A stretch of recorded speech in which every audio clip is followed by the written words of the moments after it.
and our presenter today is Dano Grayson, who has the ponds at Elephant Head right near Green Valley.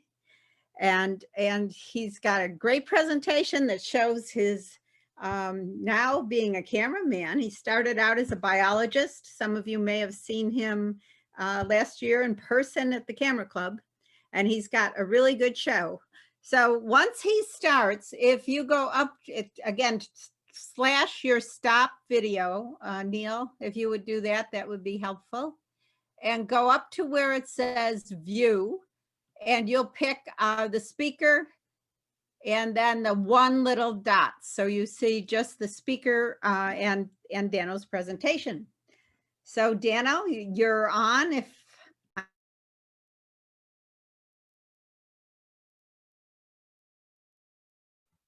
Hello. Sorry, I'm very new to Zoom and doing this, so I hope this works. I've been spotlighted, which moved my location on the screen. Now I've got it all back, and I hope everybody's having a wonderful day.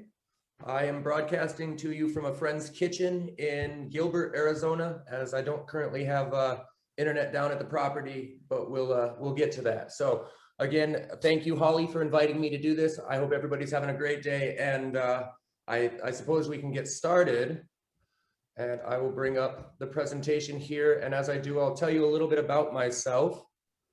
I started out years ago now, over a decade ago. I was a wildlife biologist, and after leaving college, I took on an array of jobs working through places like the Amazon rainforest, the Andes Mountains, the South Florida Everglades, all the way out back here to the desert. And in doing so, I always maintained a love for the animals that I worked with as a child. And so one of those being frogs. This Hylopunctus is among the first frogs I ever actually saw in the Amazon back now 11 years ago, as I started categorizing animals for a small organization that worked for the Quito Museum of Natural History. So directly following that trip, this picture was taken with a 2.8 megapixel camera. Nothing spectacular, and it pales in comparison to the modern iPhone or any of those even. So just the beauty and diversity of the animals down there were so magnificent that something like that was able to capture it. Upon coming back, I knew it was time to kind of grab a hold of a new kind of better camera.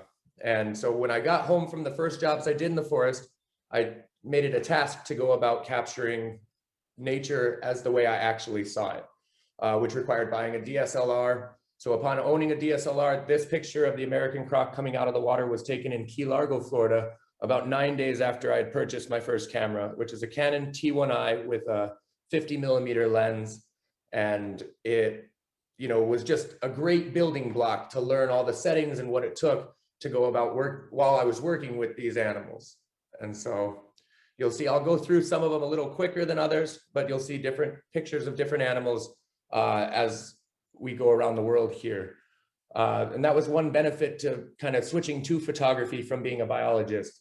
It took me out of a kind of a microscope and put me into a fisheye, in the sense where my perspectives went from such a fine, detailed profession of working with frogs to now being able to capture the beauty and biodiversity and amazing sights around the world. So these pictures, as we're going through them, you'll see I spend a lot of time trying to learn the different settings, the different capture rates, so that when we're out in places like here in Guatemala, Volcán de Fuego, you only may have 1 or 2 opportunities to do this. And if I was to do a true long exposure, the lava is going to come out poorly detailed, or the smoke is going to go into a blur. So there's a lot of practice that goes into every single one of these pictures, as anybody in this photo group truly knows. So one of the places I was very fortunate to wind up, I would say, was a small lake about 1,000 miles deep in the Amazon rainforest. And there's a small building there that's operated by the San Diego Zoo. So for years, I would spend about 6 to 8 months at a time traveling down there and doing nothing more than finding and capturing the different animals that exist in the forest there. That lake is home to 565 species of bird, 13 species of monkey, 4 species of crocodile, nearly 80 species of frog, 18 species of venomous snake, and plenty of other fun insect inhabitants, we could say. If I was in person, I would show you some fun scars that I obtained while working in this place. But being able to introduce cameras to an area like this gives you opportunity to experiment and try things. And you're going to mess up all sorts of different things. But in trying that, you end up learning quite a bit. And some of these animals had never been worked with before. So this bird here, long-tailed poto, was found nearly 80 feet up in the forest. And you can see as it comes in, you know, it never actually makes a nest. This bird's magnificent. It'll balance the egg on the branch for 17 days without ever leaving. And the first thing to leave the egg is the infant's feet, which will lock onto the branch, and it'll maintain the same posture for nearly 30 days. So as I continued to spend time down there, I was fortunate to learn from some of the best photographers in the world. I had groups like National Geographic sending Michael Nichols or Christian Ziegler, and that we were fortunately able to spend months together. They were teaching me techniques. I was helping them find animals, and that introduced me to different methods of capturing and showing some of the wildlife that are rare, are lesser seen, you could say. Now, throughout my time in the jungle, I was able to take on some of my former skills of rock climbing that I learned here in the desert, and an ongoing passion with tree climbing, and spent time climbing the tallest trees in the forest. When you're up there, the animals aren't used to seeing you up there, so they become very inquisitive. They come right up to you. So these shots were taken with, some of these shots, like this pygmy marmoset's much smaller than a soda can, and was taken with a fisheye lens as he's coming directly up to me to investigate me. It's an arboreal anteater. And at the base of some of those trees is another one of the good frogs. So this is Emirega triviata, and this frog here is about the size of your thumbnail, and he's carrying his babies from waterhole to waterhole. So the Amazon is truly an incredible place, and the wealth of biodiversity that we have out there makes it one of the most important locations on the planet to protect. It's not just deforestation that's going to lead to its demise, but taking the biodiversity and hunting and killing these animals is ultimately what's going to lead to the downfall of the world's greatest forest.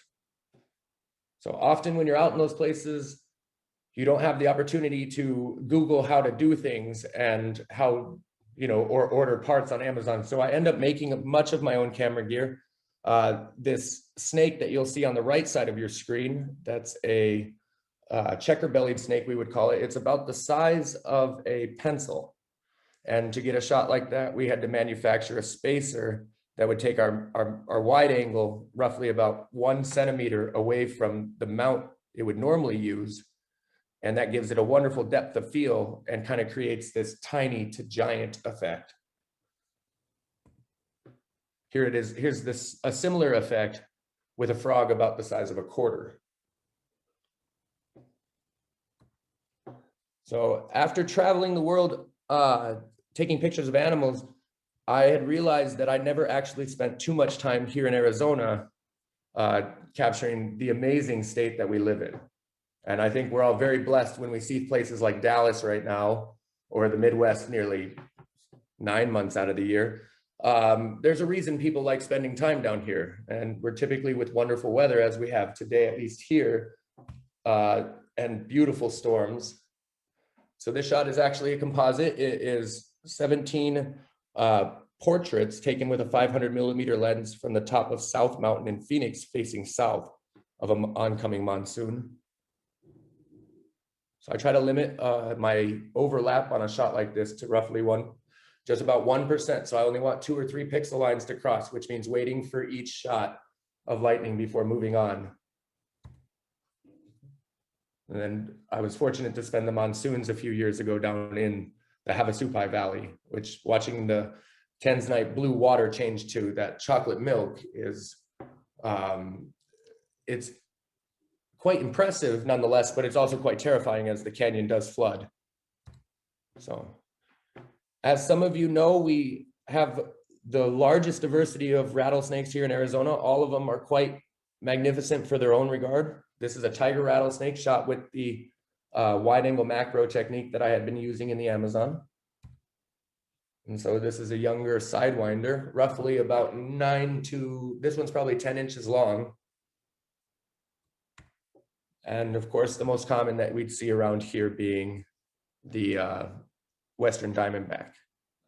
So as I spent more time here in Arizona, I found more opportunities here in Arizona.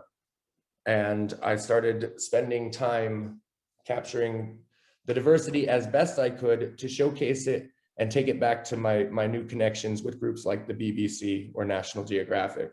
And some of the animals that we specialize in here are these bats. These are pallid bats skimming the pond in the backyard at the Elephant Head Ranch. And we have the second greatest diversity of bats of anywhere in the country. And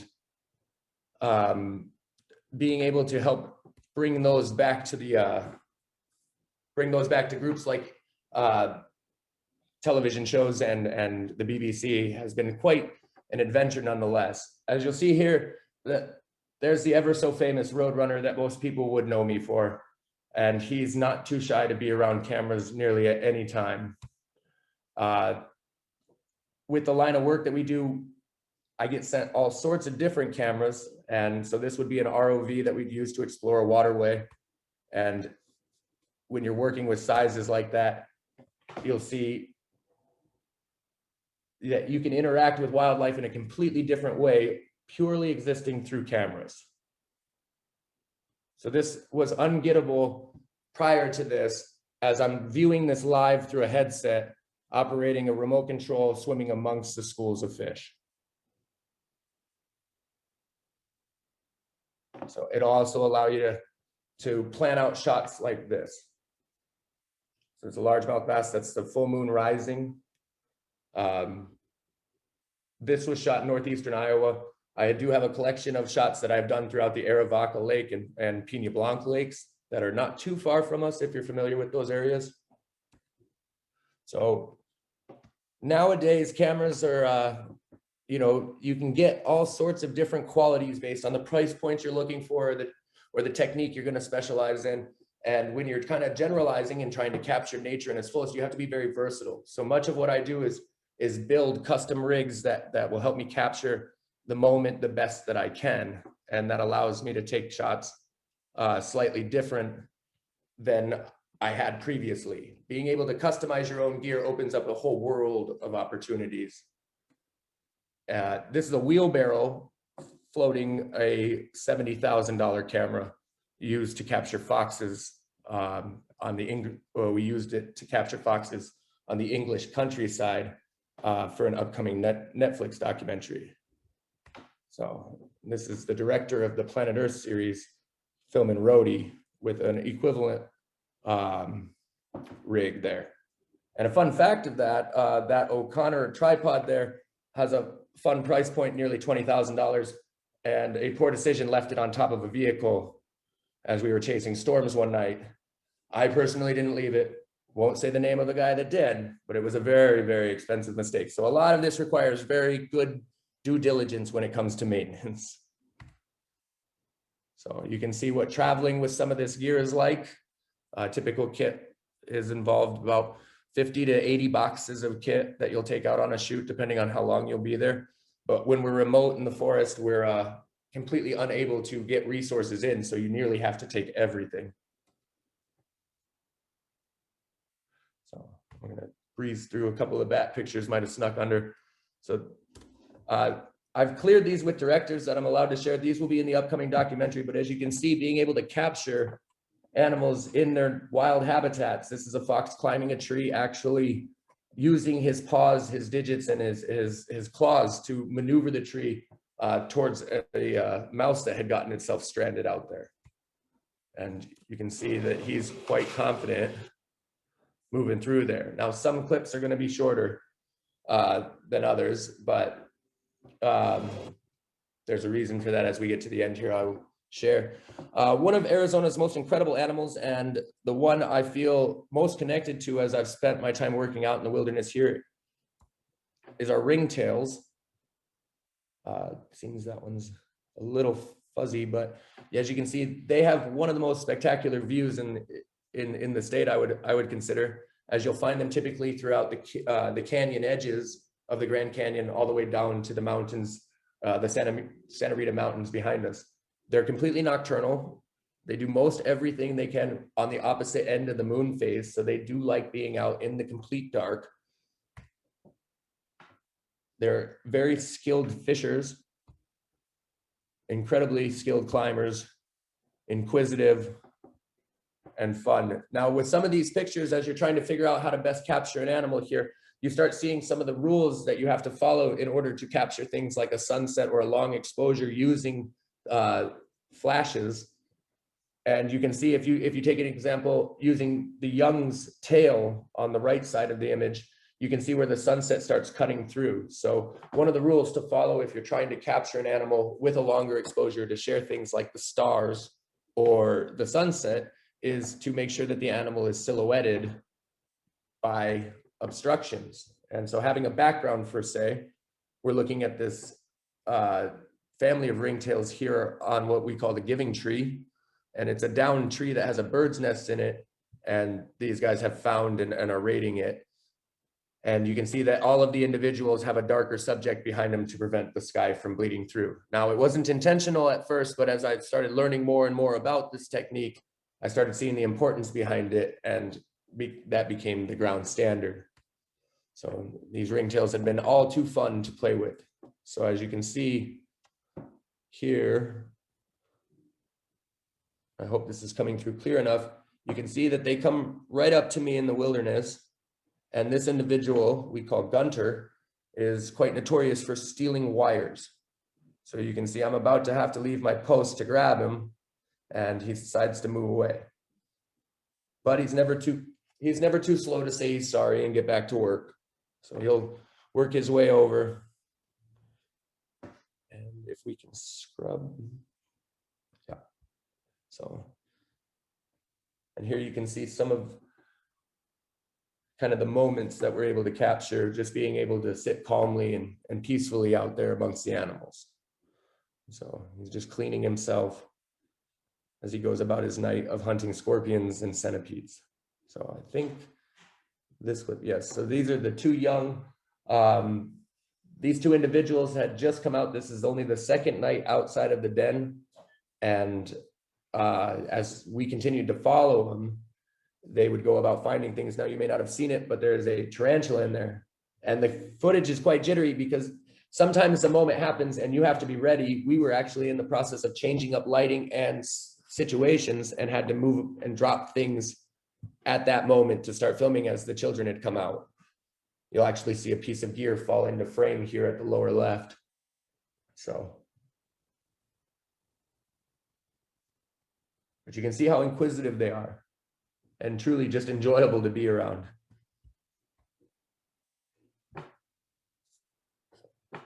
This should. I don't know if that sound is coming through. So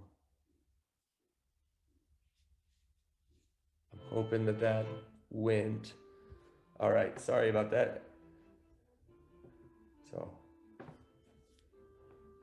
upon the end of the pandemic, I would greatly like to come back and do a free show for everybody and anyone who would like in person, as I feel much more confident talking to a live audience. So I'd just like to let that be known. But you can see some of the shots here. I spent spending time with these animals. You see their interactions with other animals and how they approach situations. He knows how comfortable he is in the rocks. So if seeing something that moves slow and sluggish, like this northern raccoon that starts working its way over, you can see he's not too uncomfortable with it. Now he's gonna notice something a little different. Now here comes a gray fox. This is a true predator. And so the ringtail would be worried. You'll see he takes a stance, a stature, lowers his hips down, and now there's a noise over here. And one of the other cameramen had moved causing the fox to skittish. So it kind of worked out in that sense. Oop, there we go. So another kind of joy that I take in being a cameraman amongst nature is problem solving. So you can see here, this is 3 light stands, a lot of duct tape, some electrical tape, a couple bungee cords, a couple batteries. And then I pretty much hard tied them to my tripod. Now, that may look like a Jimmy rig kind of situation where you wouldn't want to float a very expensive camera in a very questionable place like a cliff edge.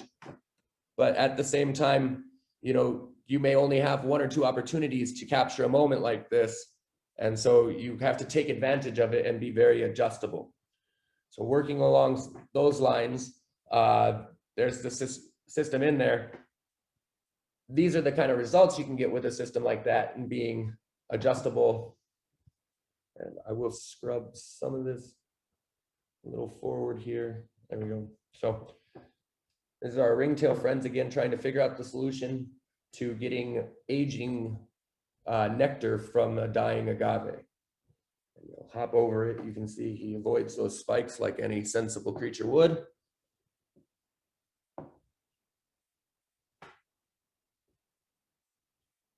And we're working our way up the side of this. Now here's where you'll see the benefits to a system of building something like that. Now I have the versatility. So I can swap frames really quick. I can track the animal as it climbs the trees.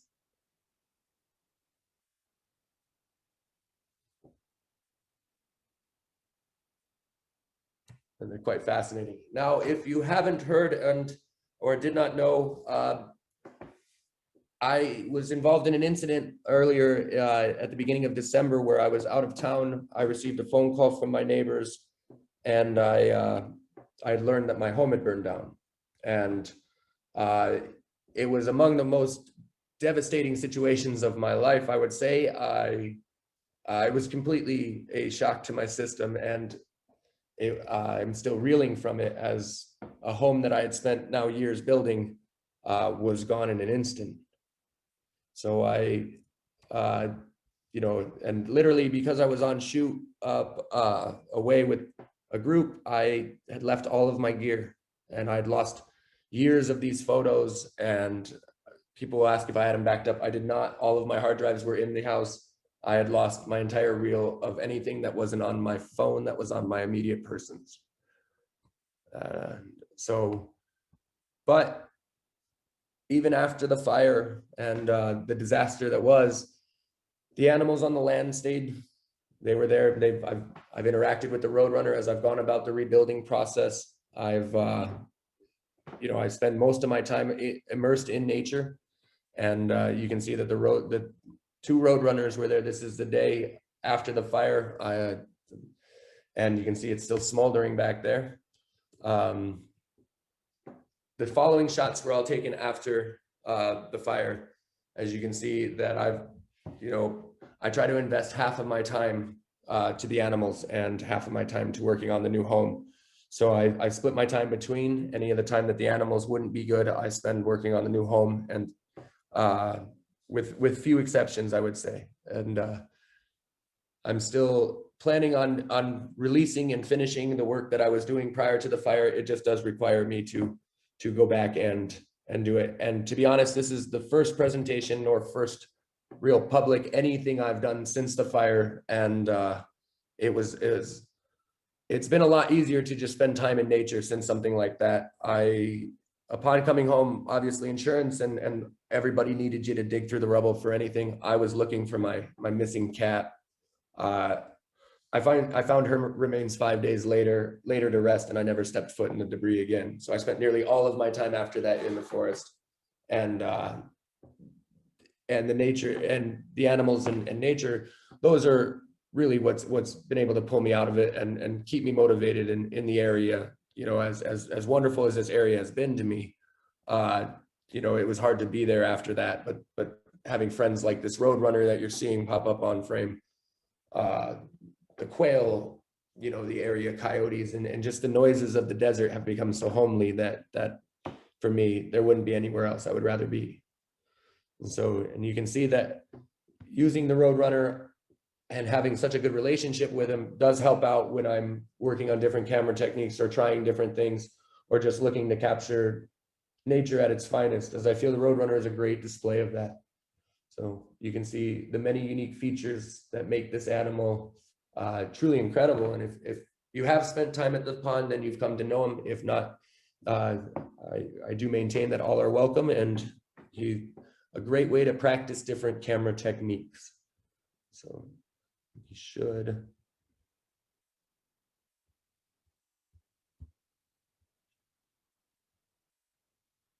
I can provide links to these clips for anyone who would like to watch them in their entirety, though the presentation is a bit long already. I would, willingly welcome anybody the chance to see them. So as many of you know, we also have a great collection of owls here in the desert. And one night, as I was kind of roaming around the property, I was lucky to interact with this Western screech owl who likes photobombing pictures. And knowing that owls are quite notorious for being hard to work with, I didn't expect too much out of it. Now, this has been filmed over the last week as I've just prioritized my nights to better understanding his patterns, his methods. So.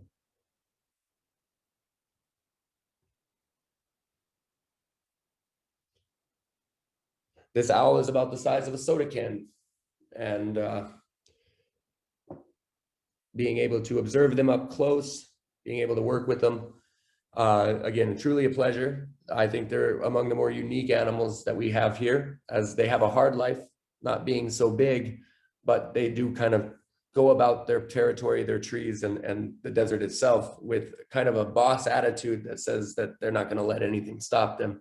So being able to work with him and spend time amongst that group of four has been quite fun. And you'll see that the more time I spend with the animals, the more you're going to see, and that will become a constant with anything that you're trying to do. And so I try to spend hours each night working with these animals so that you can capture and see their lives in their entirety. No mice were harmed in the making of this. This was simply a rabbit's tuffet of rabbit fur that I had found on the ground, tied to some fishing line to lure. And so,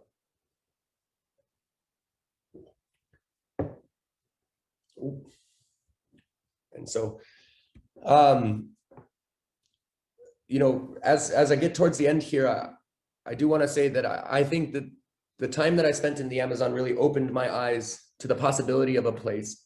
When most people think of the desert, they think of a scorched piece of earth devoid of life.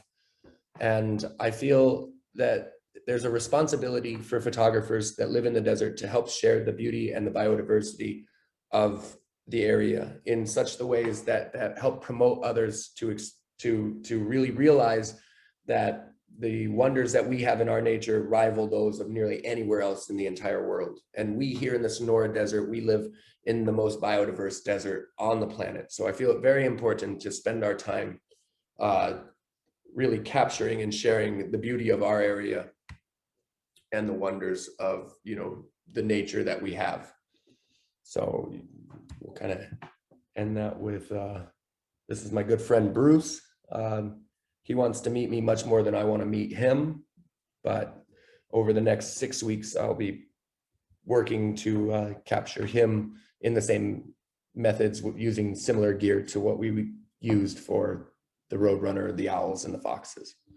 So.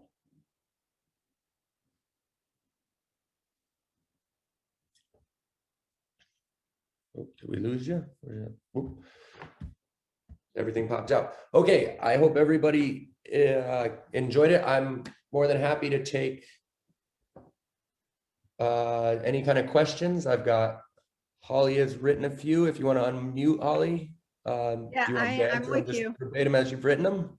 That was absolutely fabulous, Dano. Terrific. Your photos are unbelievable. Well, I appreciate it. And your offer to come and present live. We definitely want to see that and see your gear too. You and your gear and your animals are all wonderful. Oh, they're fun. It's fun to it's fun to try to create. It's you go out there, you don't know the question yet, so you have to be very versatile.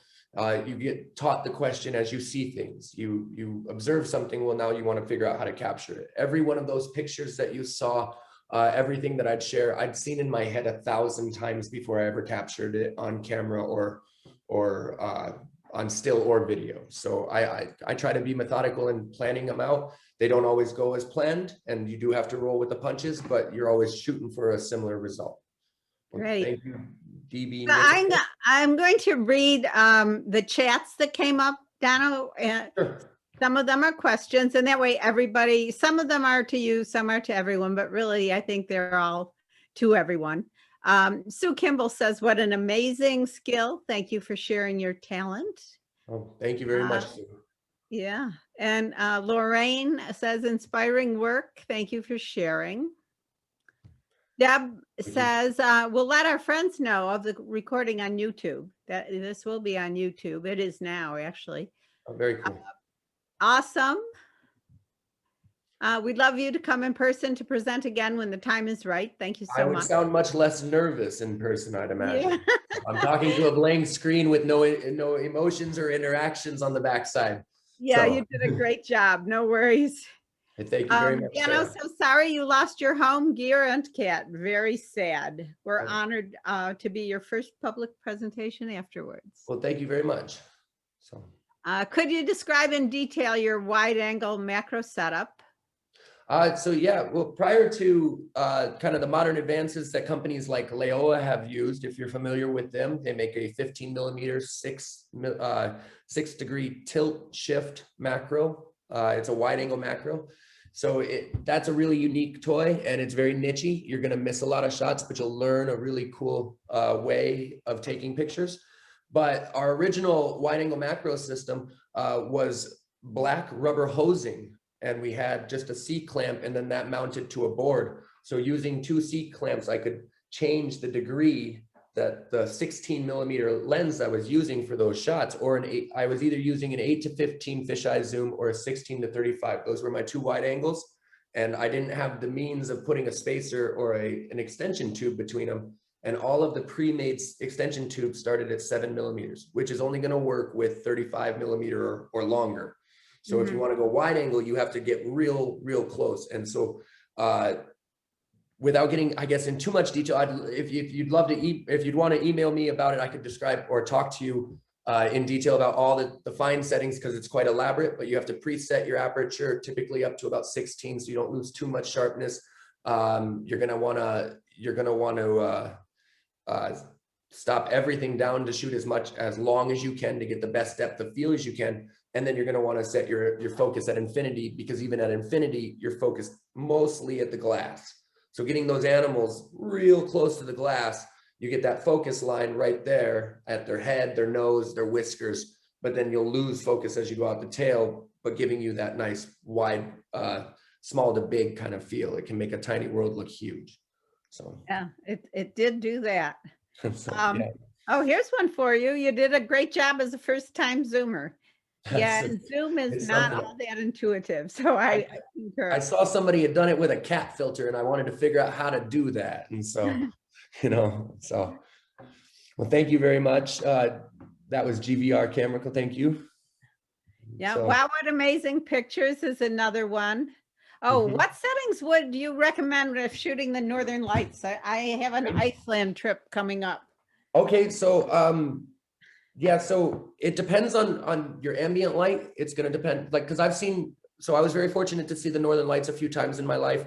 The one that I share in this presentation, we're taking at the Knik River in Alaska in February of 2012 after a CME had hit the earth. So that was an exceptionally bright one. You could get away with shorter exposures, a little bit higher ISO, and you'd still get really nice color. It depends. In Iceland, you could see them at sunset. And I have seen them at sunset. So you still have the ball of the sun in the sky. You have the purples, the reds, and the yellows of the sunset. And then above them start the greens, the pinks, and the blues of the aurora.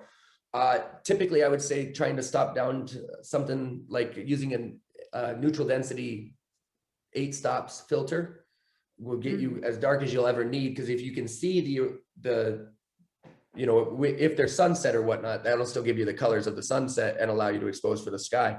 But I honestly, it's hard to say. I mean, based on your circumstances, I would say start by blowing out your camera and put it at 30 seconds with 3200 ISO, and then focus to infinity at f2.8. You're going to get a bright image. You're going to be able to see the sky really well, and then start toning it down from there. Toning down your exposure is going to get rid of your grain. I would try to keep it open as wide as I can, 2.8, 1.4, whatever f-stop your lens is. There's settings and whatnot. I can always tell you the settings that I use on the pictures that you see, but in that, I'll never be the one that takes the picture. So I can get you down the road, but you still got to click the button, I suppose.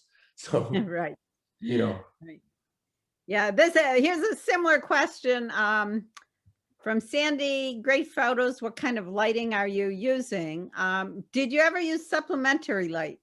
Oh, all the time. So one of the quickest revelations I had more or less throughout my photography career was the very first time a National Geographic film crew intersected our field camp in the Amazon. At the time, I was still nothing more than a bird researcher.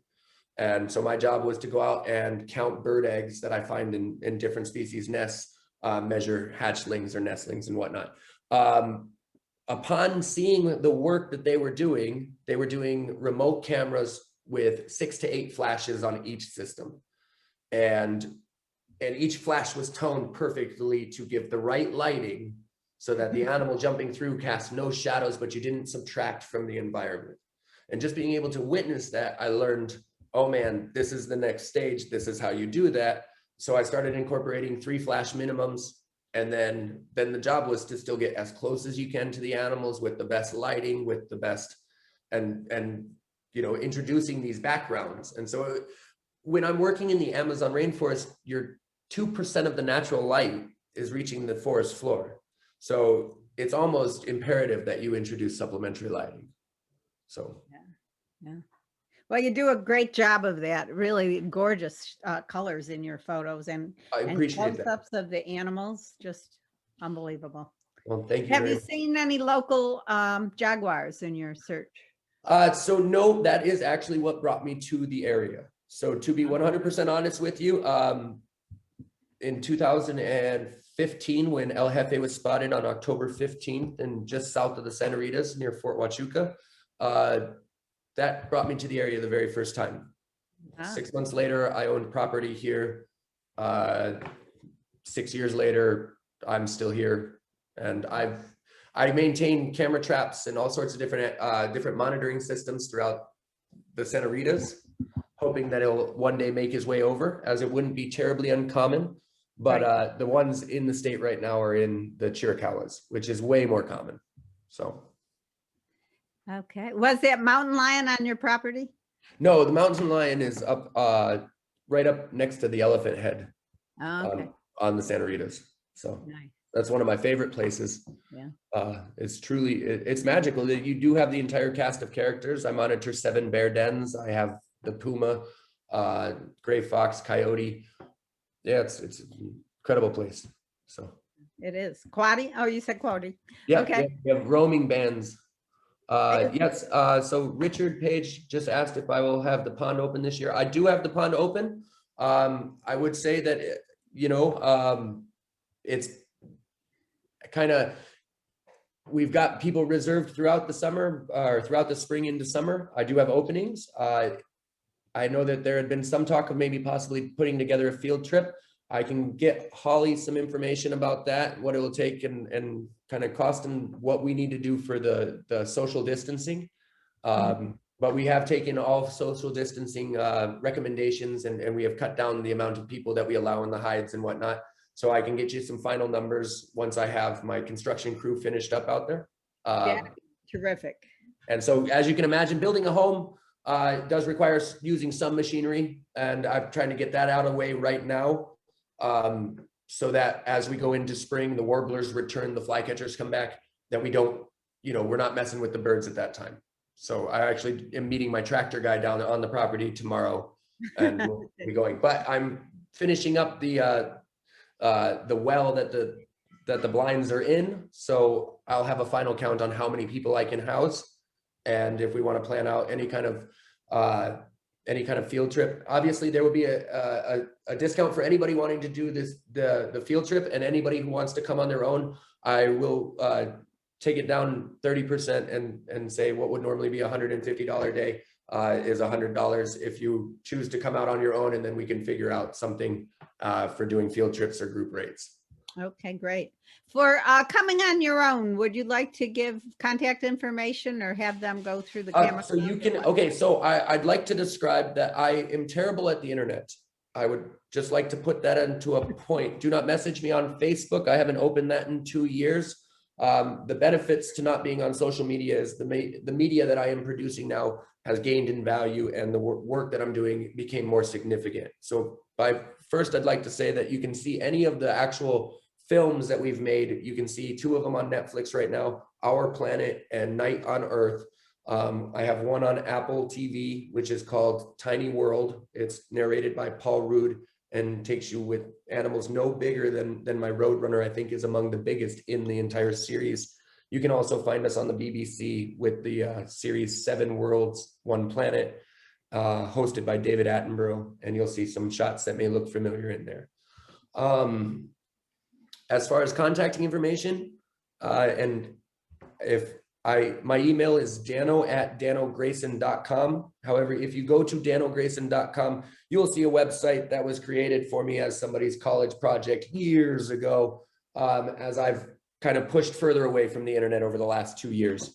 Hard to realize how many people I see 3 names at the top of my screen, so I often think that I'm talking to Holly and 3 others. So. Yeah. Is there anybody out there who wants to unmute and has a quick comment or question?